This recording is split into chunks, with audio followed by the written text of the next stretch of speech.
बीते 3 वर्ष जब पूरी दुनिया कोविड से प्रभावित रही, तब कर्नाटका में लगभग 4 लाख करोड़ रुपए का निवेश हुआ। पिछले वर्ष एफडीआई को आकर्षित करने में कर्नाटका देश में अग्रणी रहा है।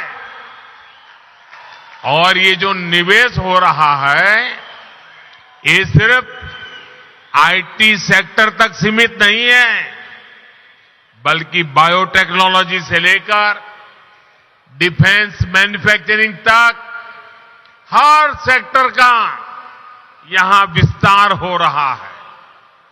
देश में एयरक्राफ्ट और स्पेसक्राफ्ट इंडस्ट्री में 25% हिस्सेदारी ये हमारे कर्नाटका की है।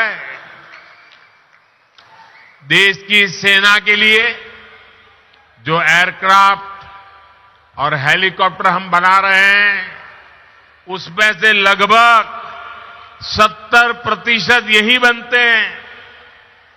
देश में इलेक्ट्रिक व्हीकल मैन्युफैक्चरिंग में भी कर्नाटका बहुत आगे है।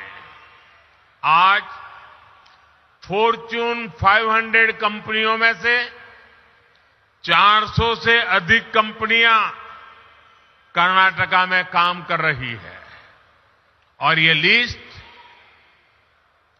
लगातार बढ़ रही है। ये सब कुछ इसलिए हो रहा है क्योंकि आज कर्नाटका डबल इंजन की ताकत से चल रहा है। भाइयों और बहनों, आज बात चाहे गवर्नेंस की हो या फिर फिजिकल और डिजिटल इंफ्रास्ट्रक्चर के निर्माण की, भारत एक अलग ही लेवल पर काम कर रहा है। आज पूरी दुनिया हैरान होती है जब भारत के डिजिटल पेमेंट भीम यूपीआई के बारे में सुनती है। क्या 8 वर्ष पहले ये कल्पना करना भी संभव था?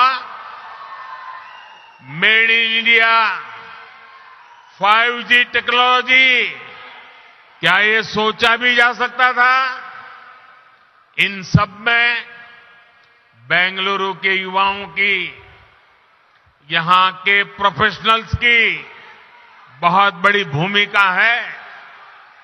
2014 से पहले के भारत में ये चीजें कल्पना से परे थी। इसका कारण ये है कि तब जो सरकारें थी, उनकी सोच ही पुरानी थी। पहले की सरकारें स्पीड को लग्जरी तो स्केल को रिस्क मानती थी। हमने ये धारणा बदल दी है। हम स्पीड को भारत की आकांक्षा मानते हैं और स्केल को भारत की ताकत मानते हैं। इसलिए आज भारत पीएम गति शक्ति नेशनल मास्टर प्लान के तहत देश में इंफ्रास्ट्रक्चर का विकास कर रहा है। हम सभी साक्षी हैं कि कैसे अतीत में इंफ्रास्ट्रक्चर के निर्माण में सबसे बड़ी समस्या तालमेल की रहती थी। जितने ज्यादा विभाग, जितनी ज्यादा एजेंसियां, उतनी ही देरी निर्माण में होती थी। इसलिए हमने तय किया कि सबको एक प्लेटफॉर्म पर लाया जाए। आज पीएम गति शक्ति नेशनल मास्टर प्लान के तहत 1500 से ज्यादा लेयर्स भी हैं। डेटा विभिन्न एजेंसियों को सीधे उपलब्ध हो रहा है।